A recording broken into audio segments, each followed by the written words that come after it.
We're going to talk about some hardware. I've got my Tesla Invader 3, and I decided to bring a tank today. I brought my Griffin 25. I got some giant dual-fuse Claptons in there. Came out to 0.35 or something like that. Nice. It vapes nice. Right on.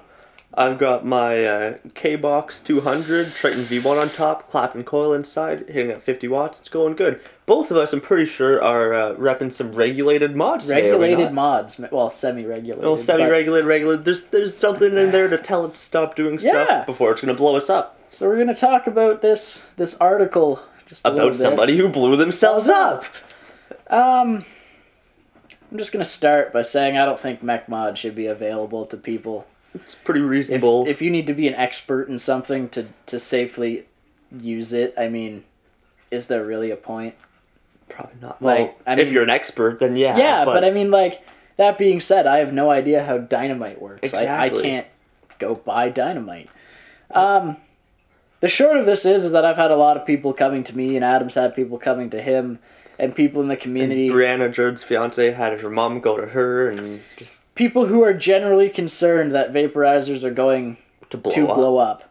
I'm not going to really get into the details of it, but when you hear about a vaporizer exploding or blowing up or batteries venting, 99% of the time, it's human error. And I don't mean like they did something dumb. I mean like they did something and didn't know. They didn't fully understand what they were doing and did it. The case of the most recent one where the guy his face blew up with a vape. Unregulated mech mod with a dripper that had way too short of a pin with a 0.06 build in it. Like, that's ridiculous. I personally wouldn't vape a 0.6 build on a regulated device. That's just me. To put this into easier words, unregulated, what I mean is like there's computer chips in ours. There's computer chips in ours that say when it shouldn't fire. The Tesla has a chip in it. Exactly. It just tells the device not to fire, not to make a connection because it's bad. As for like the 0.06 ohms, that is a lot of power. That's a lot of resistance. Really fast. That's a lot of resistance. Like, it's no resistance. That is the 0.06. Yeah, it's almost it's almost none. Yeah. So that's full power coming from a battery. Actually, more than full power, because it'd be asking for. I think you made it out to like 60 amps. The math is coming out to something like 60 amps on a single 18650, which is supposed to push 20. So that's triple the power coming out of a battery. Your battery is going to then overheat. I believe the overheating batteries can lead to ruptures. They can lead to venting. Venting is like when there's a chemical reaction inside the battery and the a gas is made, which is why mods have holes in them somewhere. Yeah, the K-Box is full of holes, actually. Nice and airy. That's so that they vent, and part of that is that when a battery vents and an insane amount of power is compressed into a very small area. So most mech mods, for one reason or another, don't have venting. So now you have a tube that's this big full of a gas that eventually needs to go somewhere. Like, there are two ways for vapes to go wrong. One of them is people building and they don't quite understand what they're doing, and the other way is battery venting. Generally, if your mod has venting holes, a battery venting is scary as fuck, like any way you cut it. But that's the holes. But the holes let the pressure release, which in turn stops it from blowing up. Yeah. So what happened to this guy is he had too little of ohms. Like he had no resistance, pushing out triple the power of his battery, and I believe his dripper that he had on his mech mod. On a hybrid mech mod, which means there's no connector pin in between that touches the battery. Like, that's legit his dripper touching the battery. And that's how it works. Yeah, so when you hit the button touches the other end of the battery, and you have a complete circuit. Exactly. So what happened was the pin was too short. What did you call it? Hard short. Hard shorted, which I don't know the definition of that. We're not going to get too far into that. But. Yeah. A hard short is like a direct contact short. Like, a regulated mod could short out, and generally that's like when your board craps out. But a hard short is like a direct contact. Okay, there you go. So, and in turn, with the overpower and the overheating of the battery and that hard short, pretty much just caused his, I'm assuming, I don't know if the mod blew up in his hand, because I think his hand was fine, but it caused his actual dripper to blow up in his mouth because of all that power being pushed through the coil and just too much power, not knowing what he was doing.